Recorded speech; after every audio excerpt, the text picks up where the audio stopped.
삶의 공간에서 공감하다 책을 내신 우리 바람수리님이 오셨죠. 책 목록을 보면 하나, 삶의 리듬 속에서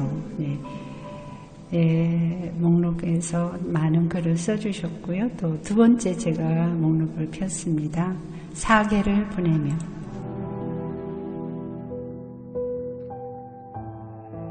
사계절을 보내며 지금이 가을이죠. 그래서 이 가을을 쓰신 한 편의 글을 소개할까 합니다. 아침에 삐르르 삐르르르 뺀 잡새 소리에 눈을 떠 창가에 다가서니 쫌쫌한 방충망 틈새로 여름 공기 걸러져 흐르는 바람, 그 신선함을 불순물 제거된 냉수 한 사발 쭉 들이키듯 배부 깊숙이 들이쉽니다.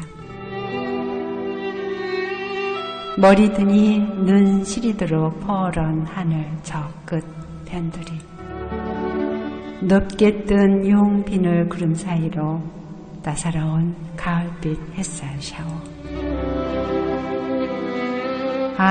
마음속 랩뱀을 태하고 내뱉고픈 오감이 달라지는 가을 아침.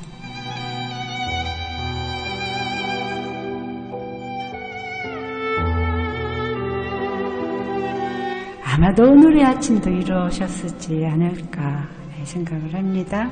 오늘 아침 공기는 더 시원했죠? 상큼했죠? 네, 한 편의 글 도전합니다. 낙엽이 전하는 말.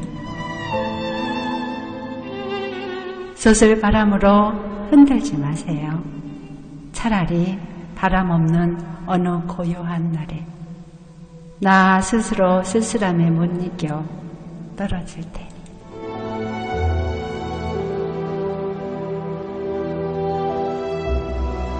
낙엽이 말을 했어요. 솥을 바람으로 흔들지 말라고.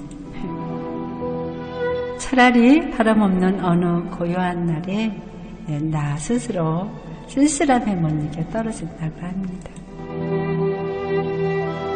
낙엽이 되어서 낙엽이 하는 말을 대신 전해주신 바람소리님 글이었어요. 낙엽이 전하는 말과 가을 아침에 쓰신 글 두 편을 소개해드렸습니다.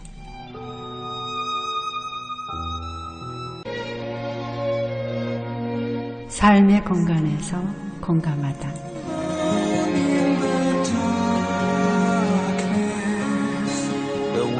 예, 사계를 보내며 쓰신 글 중에 가을 편입니다.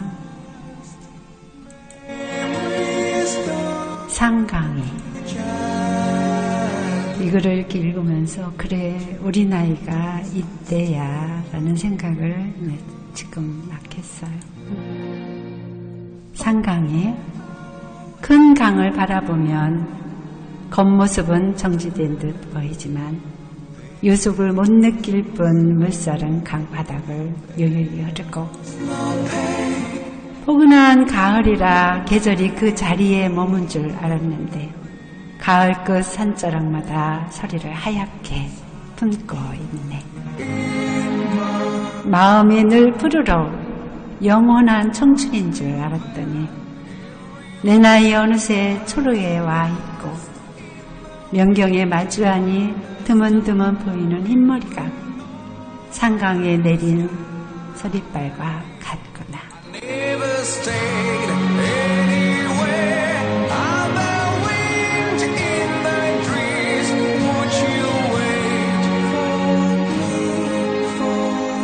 명경을 마주하니 드문드문 보이는 흰머리가 상강에 내린 서리발 같구나.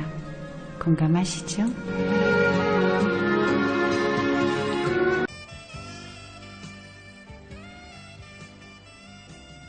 네, 오늘도 우리님들과 행복한 아침 시간을 가졌습니다. 또 좋은 글을 함께 나누어서 더욱더 그러지 않았나 싶습니다.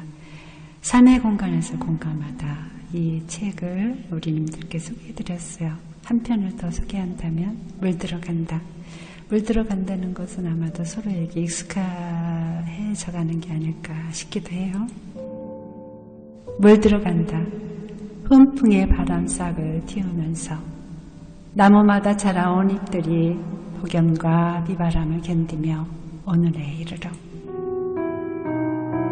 은행잎이 노랗게 단풍잎이 빨갛게 서서히 또 곱게 물들어가듯이 우리 좋은 인연으로 만나 오랜 세월 풍상을 겪으면서 삶의 희노애락을 함께하며 이 시간에 이르니 너는 나에게 나는 너에게 우리는 서로에게 그렇게 물들어간다.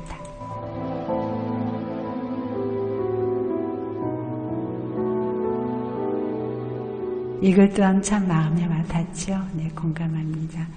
네, 우리 이름을 안 쓰시고 바람소리라는 대명을 쓰셔서 더 우리 곁에 있는 분이구나 느끼실 것 같아요.